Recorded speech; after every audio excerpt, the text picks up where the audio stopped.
बना दो, कम से कम हम भी तो देने वाले बन जाए।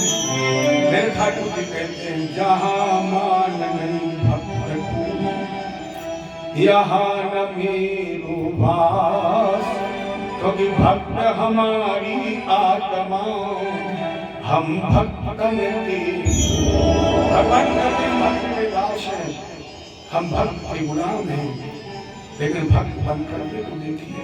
उन्हीं एक गीत आजकल बहुत चलता, भगत के बस में है भगवान, भक्त बिना ये कुछ भी नहीं है, भक्त बिना ये कुछ भी नहीं है, भक्त है की शान, भगत के बस में है, भक्त बिना ये कुछ भी नहीं है, भक्त बिना ये कुछ भी नहीं है, भक्त है की जान, भगत के बस में है भगवान। भक्त के बस में चर्चा करके मैं कथा को विश्राम दूंगा। एक बार ज्ञानी और भक्त में चर्चा हुई। देखो ज्ञान में अभिमान है, ज्ञान में अभिमान है। जिस जिसको ज्ञान हुआ वो अभिमान हुआ। कोई रोज रामायण 1 घंटे पढ़ता हूं और उससे कहो कथा सुनो, बोले हम तो रोज ही पढ़ते हैं, ये अभिमान बोलता है। तो ज्ञानी और भक्त में चर्चा हुई, हमें से बड़ा कौन है? ज्ञानी ने अभिमान में आकर के कहा भैया हम बड़े हैं, क्योंकि हमने संस्कृत से आचार्य किया है, हम भागवत पढ़ते, रामायण पढ़ते, 3 घंटा पूजा करते। भक्त ने कहा बिल्कुल ठीक कह रहे हैं, लेकिन महाराज जी कल जब आप कथा कह रहे थे तो आपने एक लाइन कही थी, अहम भक्त पराधीन। गुरु जी आपने ही तो बताया था कि भगवान कहते हैं भक्त के अधीन है, और अगर भगवान भक्त के अधीन है तो ये कहा जा सकता है कि भक्त बड़ा है,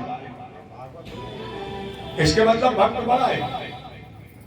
ज्ञानी ने कहा सुनो पागल मत बनो, वो तो पढ़ने की बात है, वो तो कहने सुनने सुनाने की बात है। बड़ा तो ज्ञानी ही होता है, ज्ञानी ही बड़ा है। भक्त ने कहा हम मान लें, लेकिन दिल गवारा नहीं करता है। ज्ञानी ने कहा चलो फैसला करा ले। अभिमान में ज्ञानी भक्त को लेकर भगवान के पास पहुंचे, दोनों ने प्रणाम किया। ज्ञान में अभिमान है, लेकिन भक्त में नम्रता, नम्रता नहीं विनम्रता है। भक्त विनम्र होता है, उतने कुछ बोले ही नहीं, हाथ जोड़े सर झुका लिया। ज्ञानी ने प्रणाम किया और कहा ठाकुर जी महाराज एक निर्णय कराना है। भगवान ने कहा पहले परिचय तो दो, बताओ तुम कौन? तो उसने कहा मैं ज्ञानी हूं और मेरे साथ ये जो महान भाव आए हैं ये भक्त हैं। भगवान ने कहा क्या फैसला कराना है? ज्ञानी ने कहा केवल आप ये बताइए भक्त बड़ा है कि ज्ञानी बड़ा है? ज्ञानी ने प्रश्न किया ठाकुर जी फैसला करके बताइए भक्त बड़ा है कि ज्ञानी बड़ा है? भगवान ने 1 सेकंड की देर नहीं लगाई और जजमेंट सुना दिया, ज्ञानी मेरी आत्मा है। जैसे भगवान ने कहा ज्ञानी मेरी आत्मा है, भक्त की आंखों में आंसू आ गए।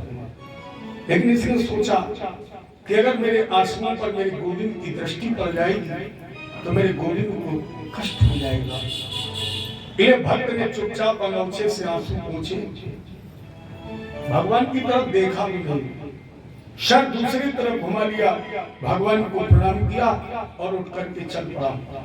भगवान की तरफ देखा नहीं, इस तरह हाथ जोड़ लिए चल पड़ा, कहीं आंसू ना देख ले। और जैसे चला भगवान बोले जा रहे हो?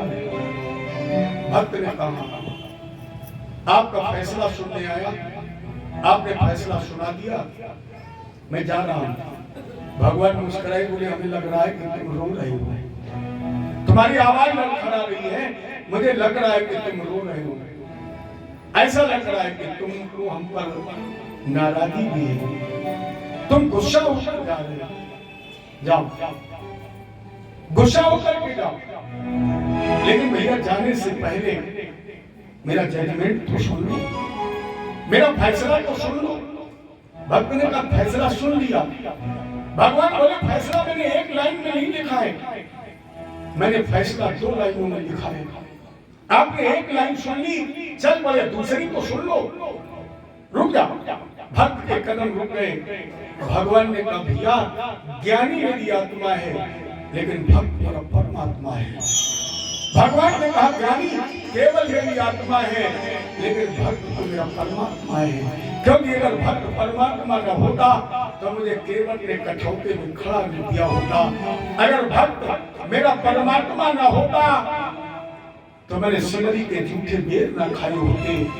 अगर भक्त मेरा परमात्मा ना होता तो मैंने द्वारका के 56 प्रकार के व्यंजनों को ठुकरा कर सुदामा के चावलों के कणों का भोग लगाए ना होते। अर्थात ज्ञानी केवल मेरी आत्मा है और भक्त तो मेरा परमात्मा है। भली उनकी आँखों है कितनी करुणा,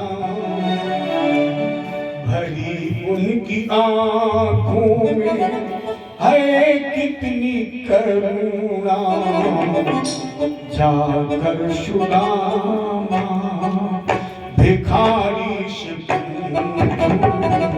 जाकर सुदामा भिखारी से करामात क्या उनके चरणों की रजनी, करामात क्या उनके चरणों की रजनी, जाकर के गौतम की नारी से पूछो, जाकर के गौतम की नारी से पूछो। अपने लिए अपनी मस्ती लगाइए, कल्पना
चरणों की लगी है करामात क्या उनके चरणों की लगे में जाकर के गौतम किनारी से राजन परिचित मोह मूल बहुशूल प्रद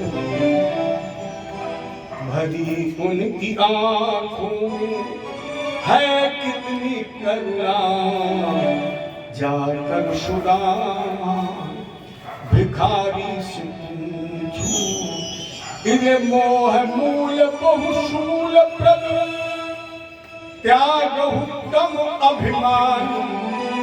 अगर कल्याण चाहते हो तो भजहु राम रघुनायक कृपा सिंधु भगवान। जय बोले राम।